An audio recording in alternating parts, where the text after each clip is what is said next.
Halo guys, apa kabar kalian semua? Mimin di sini bakal melanjutkan alur cerita Sword Star. Disclaimer dulu bahwa kemungkinan besar ada perbedaan antara novel dan versi Donghuanya, tapi alur cerita utamanya tetap sama.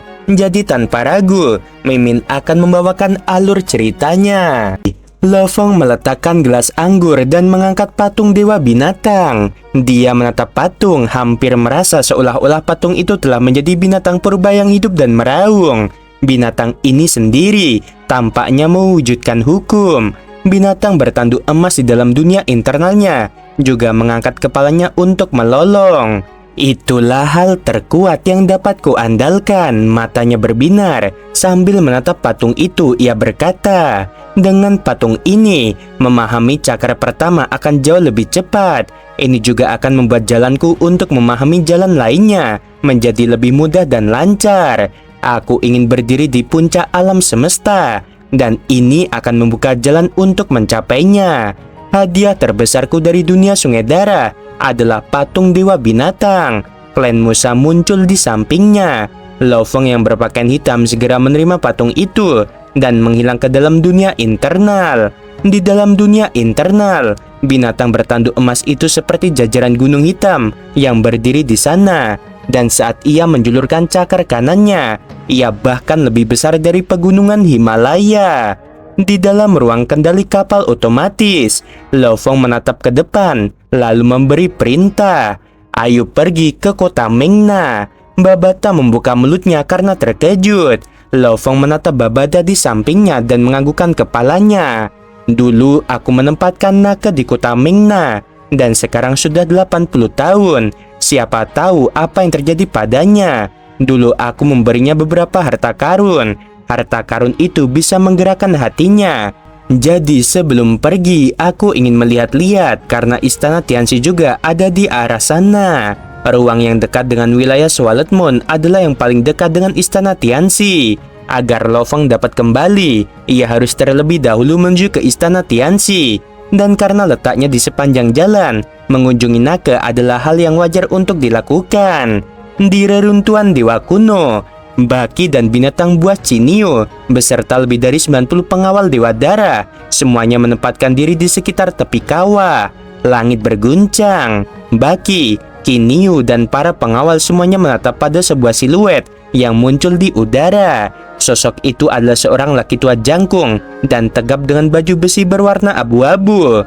Rambutnya berdiri tegak saat ia berkedip, seolah-olah ada energi guntur yang tak berujung. Tatapannya seperti penjara guntur.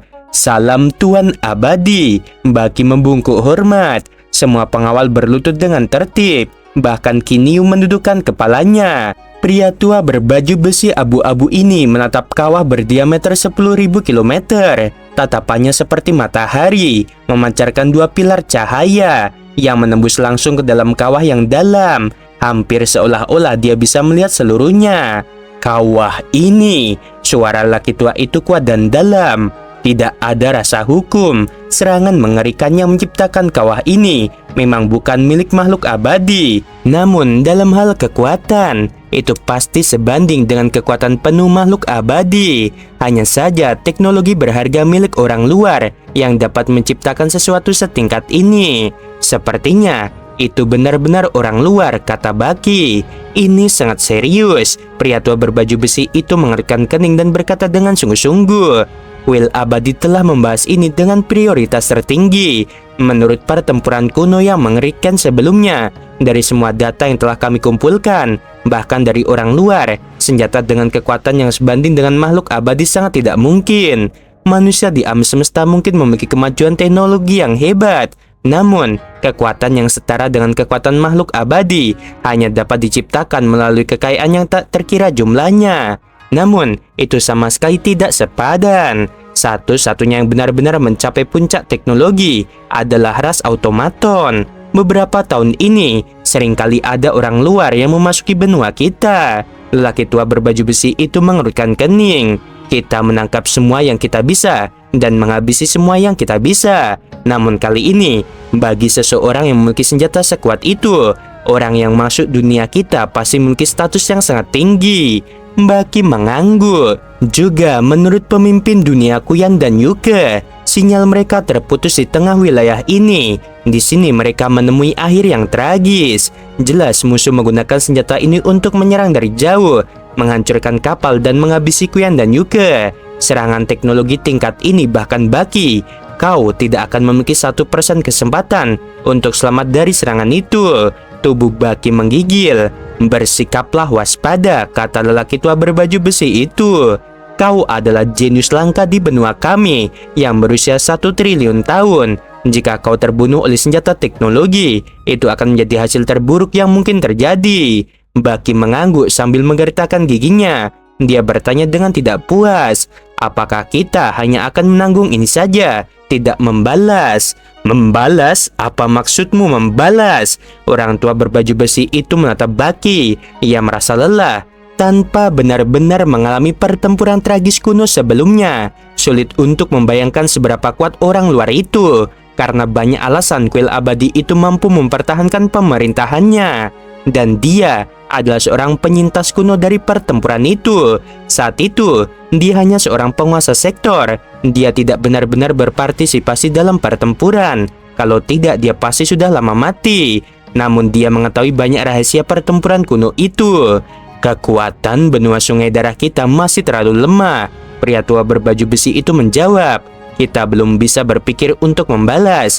Kita hanya bisa berlatih dengan baik. Semuanya bergantung pada kekuatan. Mengenai masalah ini, kamu tidak perlu repot-repot dengan itu. Orang luar jarang mengirim seseorang yang begitu penting. Kuil abadi kita juga tidak akan ceroboh. Jika kita menangkapnya, kita mungkin tahu lebih banyak rahasia dari orang itu.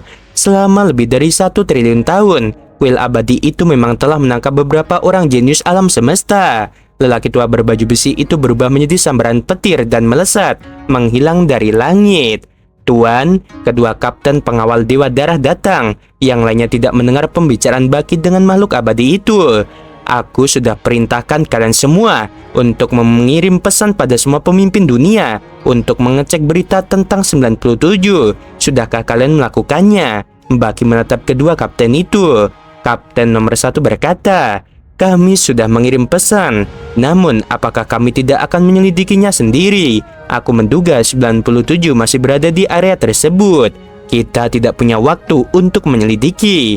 Baki menggelengkan kepalanya dengan dingin. Dia benar-benar mengkhianatiku. Tidak akan ada tempat baginya di benua sungai darah.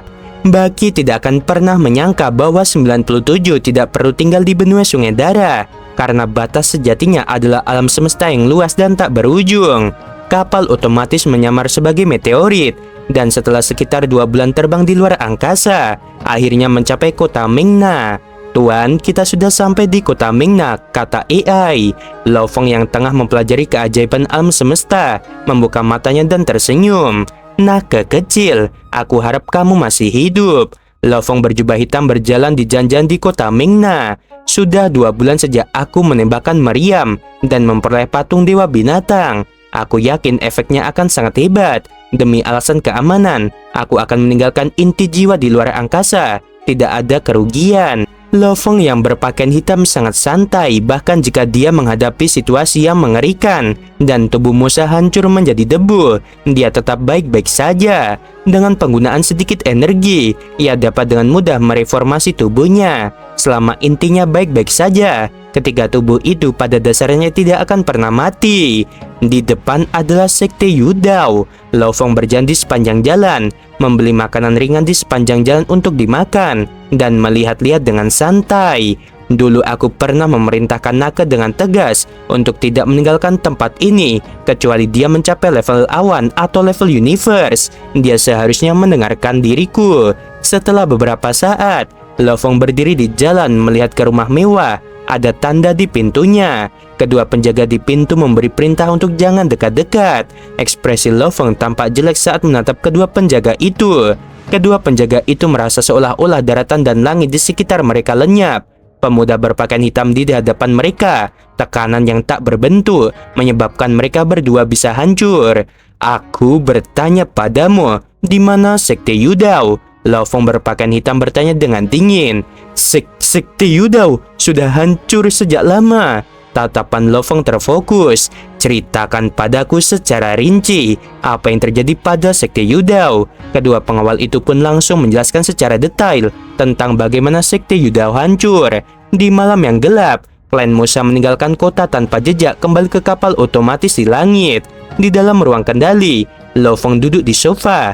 Ekspresinya dingin, dia berkata dengan lembut, "Berangkat menuju kota Swallow Moon." Kapal otomatis itu segera melaju dan menuju kota Swallow Moon. "Ada apa, Lo Feng?" Babata ikut duduk di sofa. "Sekitar 50 tahun yang lalu, sekte Yudao hancur." Lo Feng mengerutkan kening. "Bagaimana dengan naga kecil?" tanya Babata. Lo Feng berkata, "Saat itu aku meninggalkannya metode pelatihan master mental.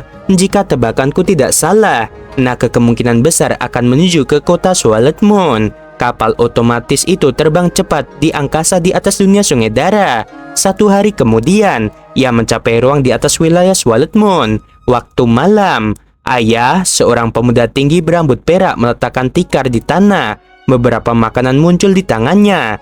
"Ayo makan, kita kabur sejauh ini dalam sekali jalan, dan kita setidaknya berjarak 10 juta kilometer dari kota Swallow Moon.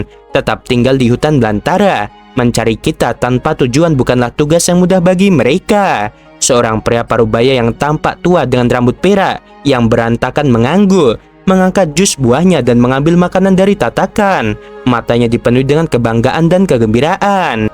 "Kamu jauh lebih dewasa dari sebelumnya bagiku untuk melihatmu sebelum aku mati. Surga memperlakukanku dengan baik. Bicaralah, ceritakan padaku bagaimana kamu tiba-tiba menghilang saat itu. Aku mencarimu kemana-mana seperti orang gila." Naga mulai menceritakan secara rinci apa yang terjadi saat itu. Nabu mendengarkan dengan mata terbuka lebar. Nabu terkejut lalu tersenyum. Aku memang akan melakukannya. Katakan padaku, selama bertahun-tahun ini melihatmu, kau tampaknya telah cukup menderita." Naga berbicara lebih dari 1 jam sebelum akhirnya menyelesaikan kisahnya selama 80 tahun terakhir.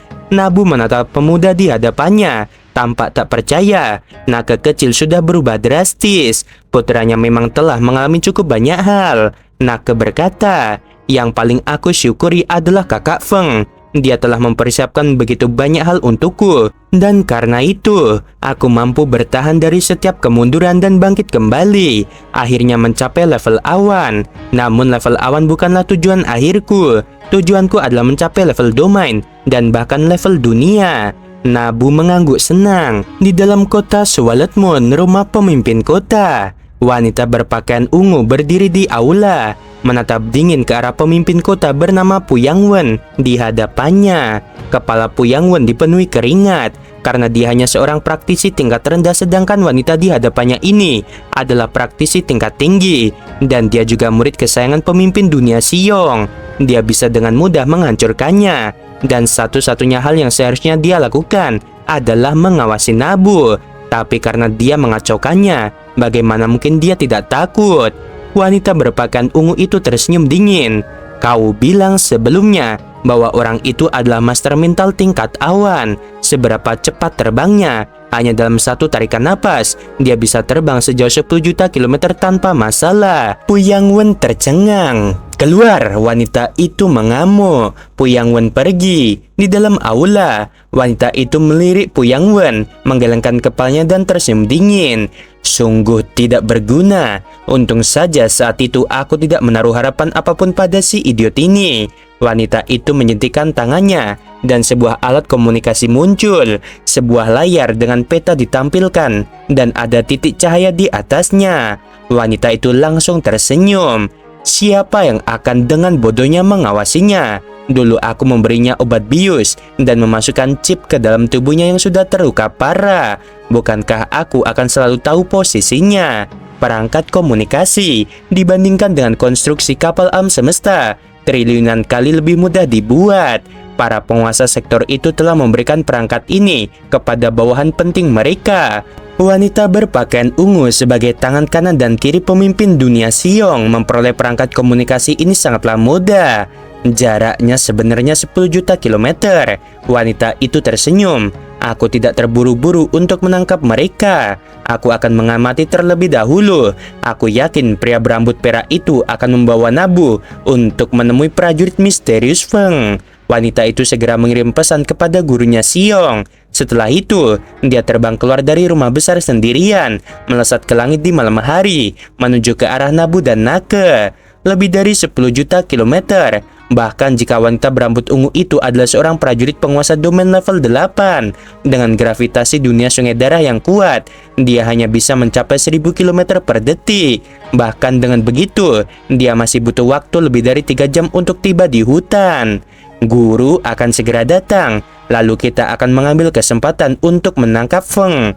Feng yang misterius itu, dia berani menghabisi 2 seniorku dan utusan kuil abadi. Dia pantas mati. Wanita berambut ungu itu sepenuhnya menyembunyikan hawa kehadirannya. Pada saat ini, di belakangnya berdiri seorang pria berpakaian hitam. Wanita berpakaian ungu itu tampaknya menyadari sesuatu dan menoleh ke belakang dengan curiga. Ketika dia melihat Lo Feng berjubah hitam di belakangnya, ekspresinya berubah. "Kamu Feng?" Ekspresi wanita itu serius, menatap tajam ke arah pria berjubah hitam itu. "Selamat, kamu telah menemukan diriku." Lo Feng yang berpakaian hitam mengangguk. Matanya berbinar dan segera melepaskan serangan roh, sekaligus menggunakan senjata roh untuk menyerang. Kilatan pedang yang indah, kecemerlangannya memabukkan. Wanita berpakaian ungu itu tidak dapat menahan diri untuk tidak terkejut, yang kemudian menyebabkan kesadarannya jatuh ke dalam kegelapan. Kilatan itu menghilang, dan Lo Feng menyimpan kembali pedang darahnya ke dalam cincin penyimpanannya, dan mencengkram leher wanita itu. Dia mengalami luka kecil di perutnya. Bilah pisau menembus luka tersebut, dan menembus inti kehidupannya, yang menyebabkan kematiannya. Setelah 80 tahun berlatih, dunia internalnya telah menelan sejumlah besar logam berharga yang telah disiapkan. Efisiensi meningkat hingga 52 kali lipat. 80 tahun sama dengan lebih dari 4000 tahun. Dan evolusi penguasa domain level 7, 8, 9 membutuhkan waktu 1200 tahun. Penguasa domain level 1 ke penguasa sektor level 1 membutuhkan sekitar 5000 tahun. Saat ini, binatang bertanduk emas dan klan Musa sama-sama memiliki level domain 9. Dan dalam hal kekuatan, mereka sangatlah kuat. Klan Musa yang mampu melepaskan 10 kali kekuatan aslinya, itu sangat mengerikan, mengeyikan. Oke, kita lanjut. Di dalam gua, ekspresi Nake yang berambut perak berubah, berdiri di pintu masuk gua. "Ini aku." Lo Feng yang berpakaian hitam berjalan dari udara sambil menggendong tubuh wanita berpakaian ungu. "Kakak Feng." Nake menatap dengan mata terbelalak. "Tuan Feng." Nabu pun sangat terkejut. Pemuda berambut perak itu menatap tubuh yang dipegang Lo Feng. Dia semakin terkejut. Ini adalah murid ketiga dari pemimpin dunia Xiong. Lo Feng yang berpakaian hitam menjatuhkan tubuhnya ke tanah dan berkata, "Kalian dalam bahaya. Pemimpin dunia Xiong sedang bergegas ke sini." Nake dan ayahnya kebingungan. "Xiong tahu kau ada di sini dan sedang bergegas." Lo Feng telah menemukan komunikator wanita berpakaian ungu itu setelah dia menghabisinya. Menggunakan AI miliknya untuk meretasnya, dia berhasil menemukan banyak hal. "Bagaimana kami bisa ketahuan? Aku sangat berhati-hati saat membawa ayahku." Nake tidak percaya. "Karena ada sebuah chip di tubuh ayahmu," jawab Lo Feng. Nake menoleh untuk melihat ayahnya. Wajah Nabu dipenuhi dengan kecurigaan. Nake dengan cepat menggunakan energi spiritualnya untuk memindai tubuh ayahnya. Pada akhirnya, menemukan sebuah serpihan kecil di dalam tulang kakinya dan segera berkata, "Ayah, bersabarlah. Aku akan mencabut serpihan itu." Selama bertahun-tahun penjelajahannya, Nake telah mendengar tentang perangkat komunikasi. Biasanya mereka yang dilengkapi dengan perangkat itu semuanya berada di level domain. Cahaya hitam melintas melewati kaki Nabu. Alat itu langsung tercabut. Setelah itu, ia menggunakan energi rohnya untuk menekan luka. Lo Feng memerintahkan komputer kuantum, "Lakukan pemindaian untuk melihat apakah ada perangkat lain di tubuhnya." "Baik Tuan." AI itu mengeluarkan pemindai sinyal. Terkonfirmasi hanya satu perangkat dan sudah dilepas. Lo Feng menatap ayah dan anak di hadapannya. "Nake, Nabu, cepat pergi." Lo Feng membalikkan tangannya dan mengambil sebuah cincin ruang angkasa. melemparkannya pada Nake. Sejak dia meninggalkan dunia Sungai Dara, mata uang dunia ini tidak berguna lagi baginya. Namun melalui perburuannya, dia telah memperoleh sejumlah besar kekayaan. Jumlah yang dia berikan kepada mereka saat ini sekitar 100 kali lipat dari seorang pemimpin kota. Lo Feng bahkan tidak mengambil sisanya. Cepatlah pergi, semakin jauh semakin baik. Sedangkan untuk Xiong, aku akan menahannya untuk kalian. Nake tak kuasa menahan diri untuk berteriak. Nake dan Nabu pada dasarnya adalah orang-orang yang tak terhukum dan telah melalui banyak penderitaan. Pada titik ini, tidak banyak lagi yang bisa dikatakan. Nake segera membawa ayahnya, menginjak senjata roh dan berubah menjadi seberkas cahaya dan pergi. Melihat keduanya pergi, Lo Feng tersenyum. Nake kecil, selama perjalananku di benua Sungai Dara, takdirlah yang mempertemukan kita. Masa depanmu bergantung pada dirimu sendiri, Lo Feng berkata dengan lembut. Setelah itu, ia melesat ke langit dan mendarat di puncak gunung setinggi 1000 meter. Berdiri sendirian di puncak, menatap cakrawala yang jauh. Seorang penguasa domain tidak memiliki tantangan apapun bagiku, hanya penguasa sektor yang memiliki arti. Lo Feng berdiri di sana, angin bertiup. Dia menunggu dengan sabar. Sebuah cakram hitam keperakan muncul. Menurut koordinat perangkat komunikasi, dia ada di sini. Bibir Xiong tipis dan dingin. Dia menghilang dari kapal dan menjadi seberkas cahaya hitam yang melesat turun. Xiong melepaskan energi dunianya, segera menemukan tubuh wanita berpakaian ungu. Otot-otot wajahnya berkedut. Lo Feng berkata dengan dingin, "Aku yang menghabisinya." Mata Xiong bagikan kilat, dia meraung. "Kamu benar-benar berani menghabisi murid-muridku. Hari ini adalah pemakamanmu." Dari energinya saja, Lo Feng tahu seharusnya dia adalah penguasa sektor tingkat 4 atau 5. Penguasa domain tingkat 9 menantang penguasa sektor tingkat 4 atau 5. Bahkan jenius terkuat di alam semesta tidak akan mencoba hal seperti itu, karena perbedaan levelnya terlalu besar. Kekuatannya saja sudah puluhan kali berbeda. Terlebih lagi, seorang penguasa sektor dapat menggunakan sisi dunianya untuk menekan musuhnya. Bahkan jika musuhnya kuat, tidak ada yang akan segila itu. Hanya Lo Feng yang berani melakukan hal gila seperti itu. Dalam hal kejeniusan, dia sekarang setara dengan bulan, manusia tertinggi di alam semesta. Dan sekarang dia adalah kesayangan hukum ruang, pembunuh terkuat di alam semesta, anggota klan Mosa. Tiba-tiba daratan dan langit berubah warna. Xiong yang berbaju besi hitam melayang di udara. Rambutnya yang panjang berkibar. Tatapannya memancarkan sinar cahaya yang menyilaukan. Sambil tertawa keras dia berkata, "Kau pikir kau bisa melawanku?" Seketika batu-batu gunung, termasuk gunung tempat Lo Feng berdiri, mulai runtuh. Hamparan batu melayang kemana-mana. "Maju!" Xiong menunjuk Lo Feng dan memberi perintah dengan dingin. Seperti tornado yang dahsyat, batu-batu yang tak terhitung jumlahnya melintasi angkasa. Ini puluhan juta kali lebih dahsyat daripada 10 juta anak panah yang ditembakkan. Dan semuanya menelan Lo Feng. Di bawah serangan batu-batu yang tak terhitung jumlahnya, gunung-gunung runtuh dan semuanya mulai berjatuhan. Pohon-pohon yang tak terhitung jumlahnya tumbang. Riak dari setiap serangan batu saling berbenturan berulang kali. "Batu-batumu terbang terlalu lambat." Sebuah suara terdengar. Xiong berbalik dengan ganas, dan di sebelah kirinya berdiri Lo Feng. Dia terkejut.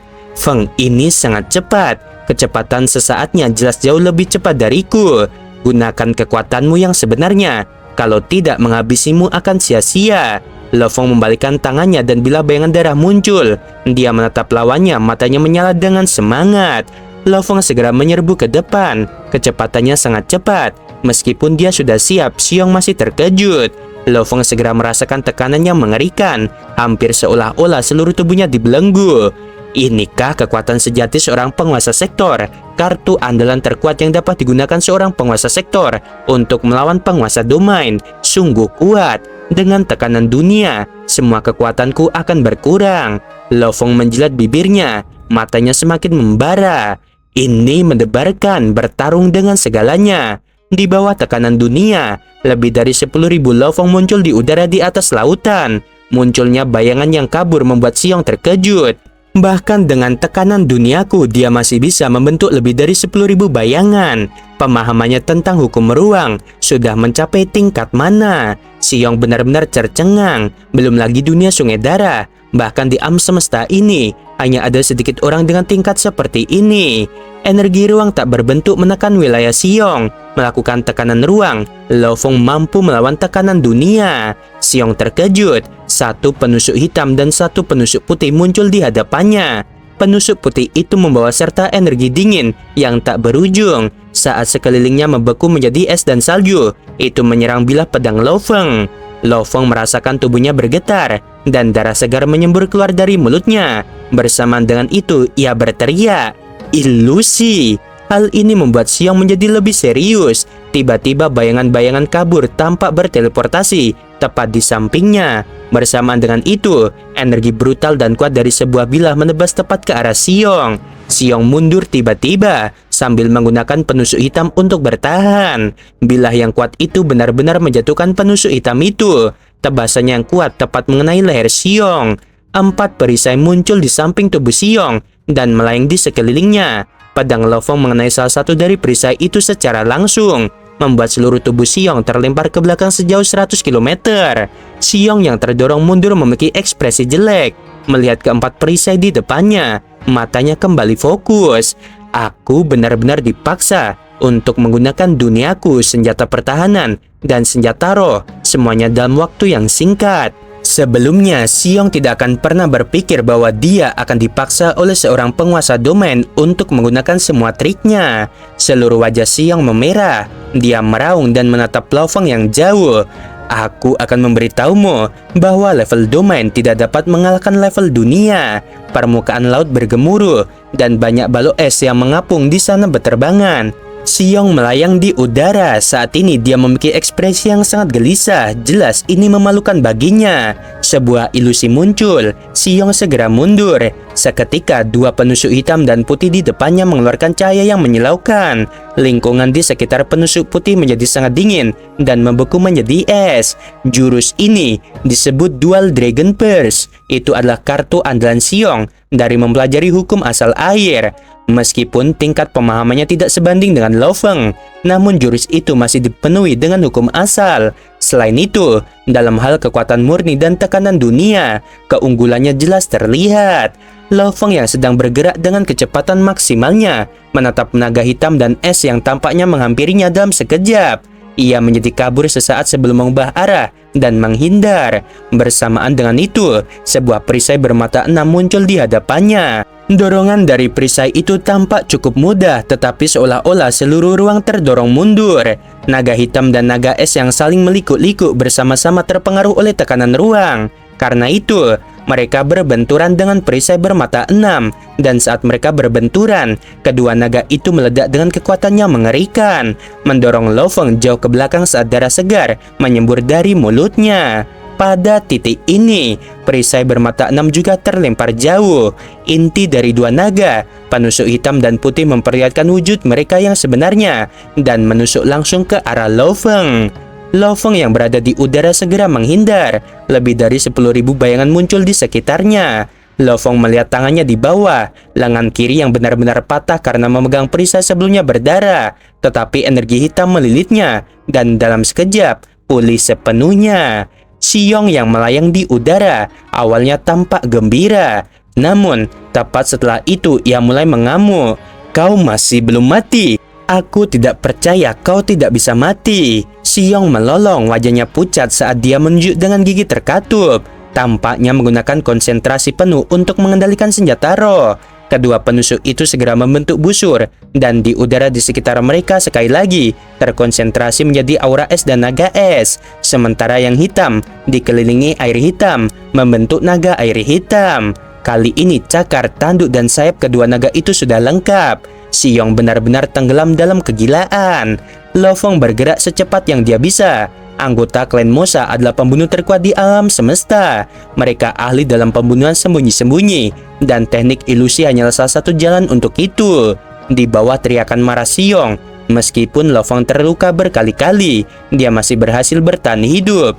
Bagaimana dengan luka-lukanya? Tubuh anggota klan Mosa adalah bentuk kehidupan energi. Luka-lukanya dapat pulih dengan cepat. Lo Feng kembali memuntahkan darah segar dan sekali lagi menghindar. Kilatan pedang dicakar oleh naga es. Cakarnya hancur total, namun dengan cepat terbentuk kembali. Dan saat Lo Feng terlempar, dia menghindar dan sekali lagi menghilang. Bagaimana ini bisa terjadi? Mengapa dia masih belum mati? Xiong menatap dengan mata terbelalak. Dengan ekspresi berjuang, dia berkata, dia hanya di level domain dan aku di level dunia. Gerakan aneh apa yang memungkinkan dia bergerak secepat itu dan tak terduga? Terluka berkali-kali tetapi tidak ada pengaruhnya sama sekali. Xiong melayang di udara sambil mengendalikan dua senjata roh untuk menyerang Lo Feng. Jelas dia berada di atas angin, namun dia masih belum meraih kemenangan. Dia terus menekan Lo Feng, tetapi Lo Feng tampaknya baik-baik saja. Gerakannya seperti hantu, dan serangannya sama mengerikannya seperti sebelumnya. Hal ini membuat Xiong sangat gelisah. Aku hanya bisa memperkecil areanya. Setelah itu, area yang perlu aku fokuskan untuk menyerang akan lebih kecil. Dengan cara ini, efisiensinya akan lebih tinggi. Xiong menyadari masalahnya karena area tempat mereka bertarung terlalu besar. Lo Feng dapat dengan mudah menghindari sejauh 10 km dan melesat ratusan kali. Dengan area yang begitu besar, saat Lo Feng melepaskan gerakannya, kedua senjata roh itu tentu saja tidak dapat meraihnya. Kedua naga besar itu mundur dan tetap dekat dengan Xiong. Lo Feng sebelumnya akan diserang dalam area berdiameter 100 km.